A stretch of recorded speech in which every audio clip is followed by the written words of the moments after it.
Tak sangka satu rak dapur ni boleh buat dapur rasa jauh lebih kemas, lapang dan seronok nak digunakan setiap hari.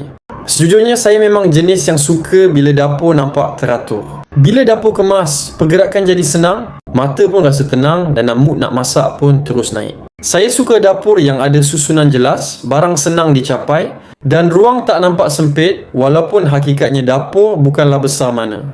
Dari situ, saya mula perasan betapa besar kesan susunan dalam dapur terhadap rutin harian. Bila saya pasang rak dapur besi hitam ni, perkara pertama yang saya perasan ialah dapur terus nampak lebih tersusun.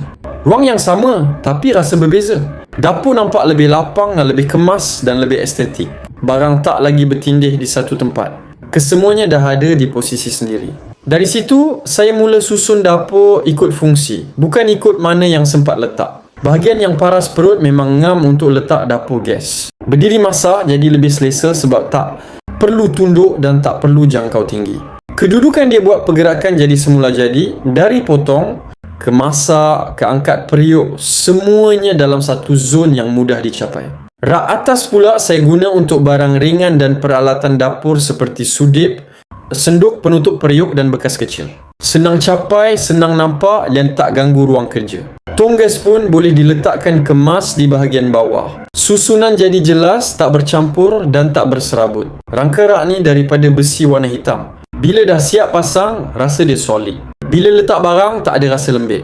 Bila sentuh, tak ada rasa longgar. Bila guna, tak ada rasa goyang yang buat kita was-was. Dari situ, saya jadi lebih yakin nak susun barang. Dapur dengan lebih teratur, tanpa risau rak cepat herut atau tak stabil. Yang saya perasan juga, dapur nampak lebih sedap mata memandang. Walaupun tak tambah kabinet, tak tukar tiles dan tak buat ubah suai besar, susunan rak ni sendiri dah cukup bagi dapur rasa lain macam. Bila ada orang datang rumah, ramai yang perasan dapur nampak lebih kemas dan tersusun. Bukan sebab barang kurang, tapi sebab barang ada pada tempatnya. Paling ketara, rak ni buat dapur nampak minimalis. Tak ada lagi rasa serabut bila masuk dapur. Tak ada lagi rasa malas nak mula masak sebab meja penuh. Masak jadi lebih teratur. Kemas pun jadi lebih cepat sebab setiap barang dah ada posisi sendiri. Bila siap masak, saya cuma susun balik ikut tingkat rak dan dapur terus nampak kemas semula. Rak ni bukan sekadar rak letak barang. Dia bantu urus dapur. Dia bantu kawal ruang. Dia bantu wujudkan susunan. Dan tanpa sedar, dia buat rutin memasak jadi lebih selesa dari hari ke hari. Tak perlu ubah suai dapur. Tak perlu beli kabinet mahal. Tambah satu rak, susun dengan betul dan rasa perbezaan dia akan datang sendiri. Kalau kau tengah cari cara untuk kemaskan dapur, ringankan pergerakan dan bagi semua barang satu tempat yang jelas, segeralah check out sekarang dan mula susun dapur dengan lebih teratur.